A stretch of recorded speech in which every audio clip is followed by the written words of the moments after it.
Hello, my name is Bradly Alicea. I'm from the Orthogonal Research and Education Laboratory, and I'm going to talk to you today about embodied models from the 1980s, how they influence today.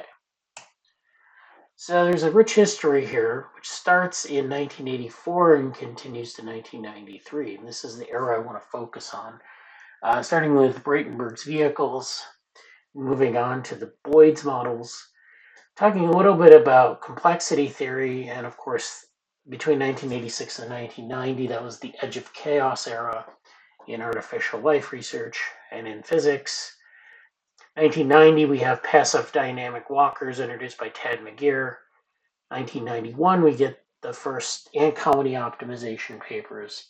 And then 1993, Carl Sims publishes Evolved Virtual Creatures.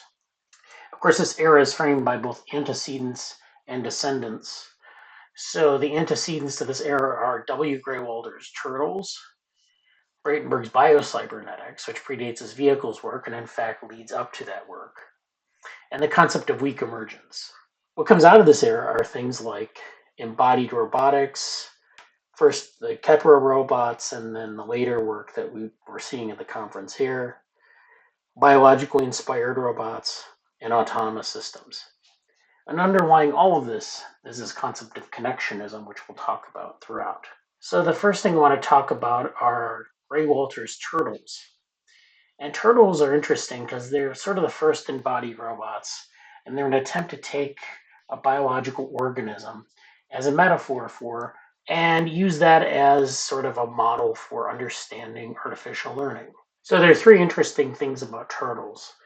The first is that a turtle involves constructivist learning for both the robot and the operator or the observer. And we see here these kids playing with this turtle, and they're learning just as much as the robot is about how to do certain things in the world. And if you're familiar with second order cybernetics, this also involves the actions of an observer guiding regulation. The second part here is that turtles use a simple feedback loop, a simple behavioral feedback loop, and it can generate complex behaviors. So getting feedback from an observer can lead to complex behaviors. The third point is that we need some sort of simplified programming language to really map actions in the world to the turtle and vice versa. So this is where the Logo programming language comes from. And of course, this is very famous in education for teaching very simple concepts in programming logic and machine logic. That leads us to Bratenberg's biocybernetics. So Valentino Bratenberg, of course, was a neuroanatomist, or he started out as a neuroanatomist. And he did a lot of neuroanatomy and did a lot of neuroanatomy papers before he got interested in his vehicles. So this is where, he would draw these pictures of nervous systems, of circuits, and he was really interested in the emergence of behavior from these circuits. So he wasn't just interested in the neuroanatomy, he was interested in the behavior. And this led him to try to model behavior, to try to capture the theoretical biology of behavior. And so to do that, you need to have an overarching framework that involves things going on in the brain. And of course, this is all in parallel to not only cybernetics, but to connectionism as well.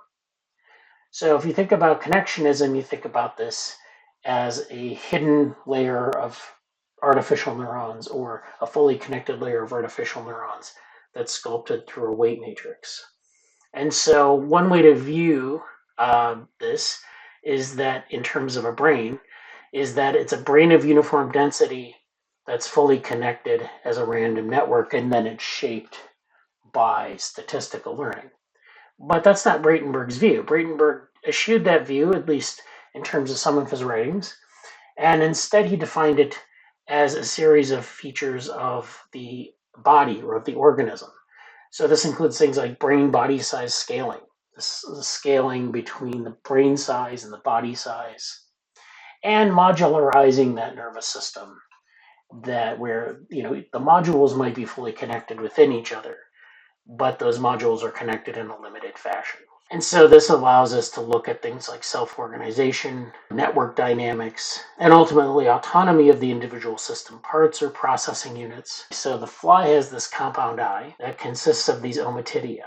And the ommatidia are kind of like our lenses. And each ommatidia has a cartridge. So the cartridges do the visual processing in parallel. And you end up with this network of cartridges and this very complex eye. So it's very different from the kind of connectionism being pursued in cognitive science. And it's very different from the ideas of cybernetics. You can see where this is kind of coming together. Now I'm going to talk a little bit about connectionism itself. The area that I want to talk about between 1984 and 1993 is prefaced by 5 papers. So the first, of course, is McCullough-Pitts in 1943, and that was the logical calculus of ideas immanent in neural activity. The second is Rosenblatt's paper on the perceptron. The third paper is from Grossman in 1976. This is on the development of feature detectors in the visual cortex with applications to learning and reaction diffusion systems. And of course, Grossman developed adaptive resonance theory, which of course is widely known in cognitive science. Feldman and Ballard in 1982 wrote the paper Connectionist Models and Their Properties. McClellan and Rumelhart published the book Parallel Distributed Processing in 1986.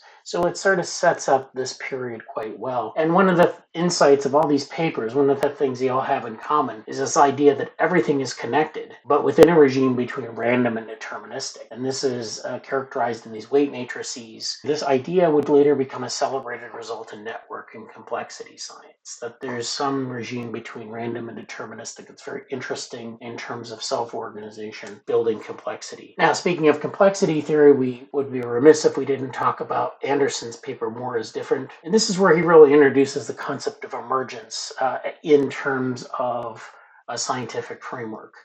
So up until this time, of course, physics used reductionism as its standard operating procedure, where you would take a whole of something and you would break it down into component parts. You can contrast that with constructionism, which is where we have the mutual interaction between the whole and its parts, where the whole is indeed larger than the sum of its parts. That brings us to the Boyd's model. So Reynolds introduced this work in 1986, and of course he published a paper on it at SIGGRAPH in 1987. Boyd stands for birdoid objects, so they look like birds, but they're not birds. They have very simple internal models, but they do flock like birds, and they do behave in a way that's socially like what we might observe in bird flocks. And so this is a model of collective behavior where we observe emergence, weak emergence, swarming, but it's also an exercise in the practice of computer programming. What we're doing in Boyd's is we're simulating birds, but we're also simulating particle systems. And these particle systems are strongly interacting, and they produce distributed behavior that exhibits weak emergence. So they're not quite like birds, they're not quite like the biological framework, but they're also not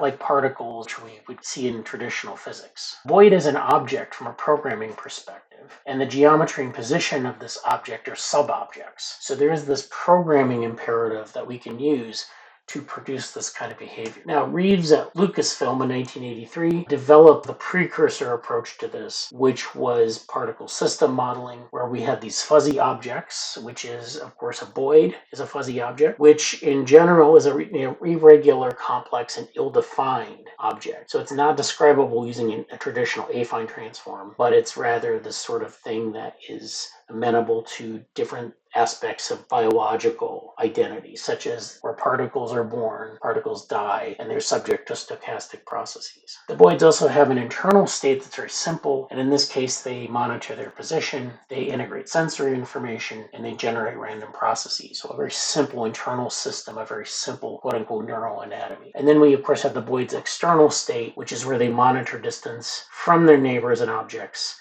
and they're subject to medium physics, so whether they're traveling through liquid or air. This brings us then to ant colony optimization, which was the first paper on this was published in 1991. And ant colony optimization took inspiration from ants and how social insects build these collective behavioral structures. Ant colony optimization took inspiration from ants as agents that followed pheromone paths and then reinforced these over time. And this produces positive feedback, which you can use in terms of, say, a search strategy or some other computational imperative. This allows the agents to produce and consume information about pheromone concentrations and results in something that's called stigmergy, where you have an environmental signal that coordinates. Now, ant colony optimization, it also serves as a computational meta-heuristic. What is the optimal solution summarized across agents of various local information? So we know that individual agents of local information How can they integrate that information into a global state? And so they engage in these path following behaviors. They get this stigmergic feedback from pheromone concentrations in the environment,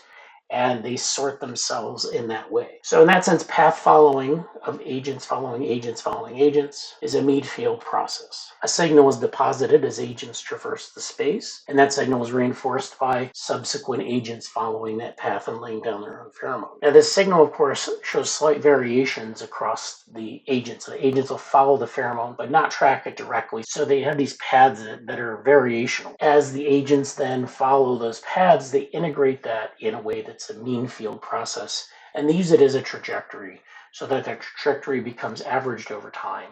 So Bratenberg, of course, developed this thought experiment called vehicles, and the thought experiment was very simple. Can we build from the simplest behaviors, which are in biological systems, these taxis, which are like thermotaxis or phototaxis or other types of simple movements towards stimuli? Can we build from those kind of simple behaviors to higher order cognition? And so he developed these different vehicle types that built themselves, built up in complexity from a vehicle type 1, which is a basic navigation sensory motor behavior. Vehicle type 2A, which started to exhibit things like an emotion, which he called fear, which was where the vehicle would see something like light and move away from it very rapidly based on where the stimulus was in the environment. So if it was to the left, the vehicle would veer off and move towards the right in what he called fear. It was fast movement away from that thing. Vehicle type 2B then was aggression, where the agent moved towards a stimulus. So the opposite, the stimulus was on the left, it would move towards the left rapidly. And that was, of course, aggression. So it was an emotion, a strong emotion,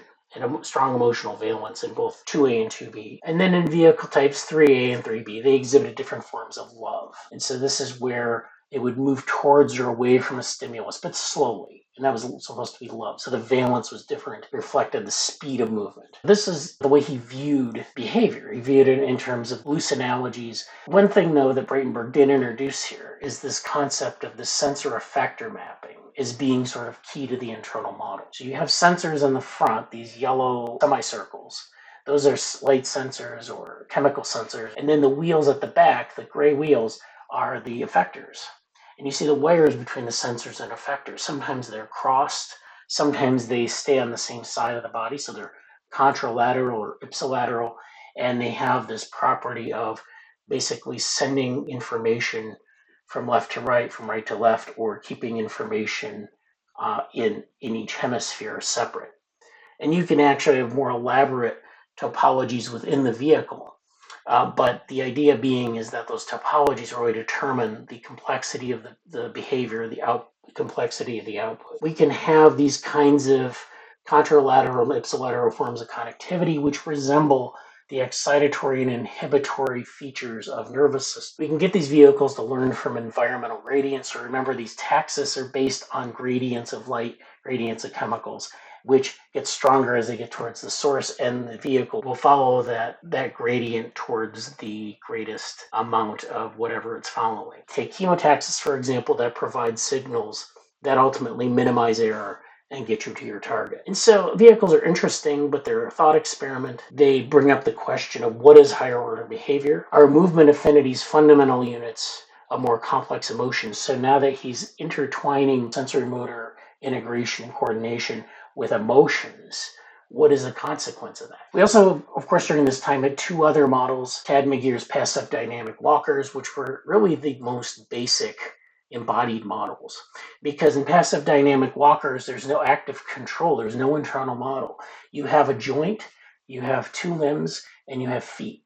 And you can take these passive dynamic walkers, push them just with some input energy, and it will reproduce a bipedal gait. So you can actually use these sets of passive dynamics to drive walking. The thing is, though, there's no internal controller. It's all regulated by the shape of the phenotype, the geometry, and then the energy. Then, of course, Carl Sims introduced Evolved Virtual Creatures, which is where he introduced these body geometries that were driven by neural networks. So the neural network served as the internal model. Bodies and neural networks were co-evolved from a large possibility space. So the idea was he wanted to evolve optimal controllers and optimal bodies to work together, and then evolve interesting phenotypes, interesting controllers. One of the things we learn from this is that the body reduces the space of plausible controllers, so the body constrains how the neural network can look. We still haven't solved a lot of the lessons that we've learned during this era. We're still working on them. And we may never find the answers, I think is the thing that I want to point out. So the first better lesson is that feedback occurs in multitude ways. So we can have morphology, environment, other agents. And because we have these many different types of feedback at many levels of organization, they're very hard to control. And because we have something like Boyd's, we have emergence, we have weak emergence, in swarm intelligence, we have other types of feedbacks, we get circular causality, we get weak emergence, and it's really hard to do kinds of control problems around that. Number two is that internal model connectivity. Remember, we're ultimately interested in what's going on inside the body, is continually connected via feedback to morphology and stimulus. So it's extremely hard to disentangle them. And of course, if you remember the Bradenberg vehicle, we have sensors and effectors, and we have this stuff going on in the middle. And of course, that's great if we do very simple behavior and stop the system and examine it. But if it's constantly evolving, constantly being shaped by feedback, continual learning, continual feedback, it's very hard to disentangle those things, and it's very hard to get a handle on the design. Number three is that biology provides us with metaphors. And I think you've seen that way back from the turtles. We have many metaphors from biology. We talk about biological inspiration. It's always a metaphor from biology. But it's never the mechanism necessarily. So a lot of the mechanisms are always abstractions. When we have a neural network, those are abstractions of neurons, those are abstractions of neural connections. Vehicles are abstractions of nervous systems, abstractions of sensory systems, abstractions of effectors. And we could go on, but the idea being is that we never build the biology from biology. We always build it from metaphors, and as such, the mechanisms are always going to be abstractions. And so we may never get to truly biologically inspired models unless we use actual biology. Number four, connectionism is broadly conceived. So really, this is where we have selected interactions that provide affordances for learning. So some interactions are very important, but remember, we're not in the business of doing reductionism. We're in the business of weak emergence and parallelism, and the selected interactions are very hard to find. So how do we find them? Well, it's hard, especially in these combinatorial systems where you have a lot of different options you're working from. Thank you for your attention. Check out our Representational Brains and Phenotypes interest group, some of our GitHub activities, and of course, we're on social media on Mastodon and Blue Sky. Thank you.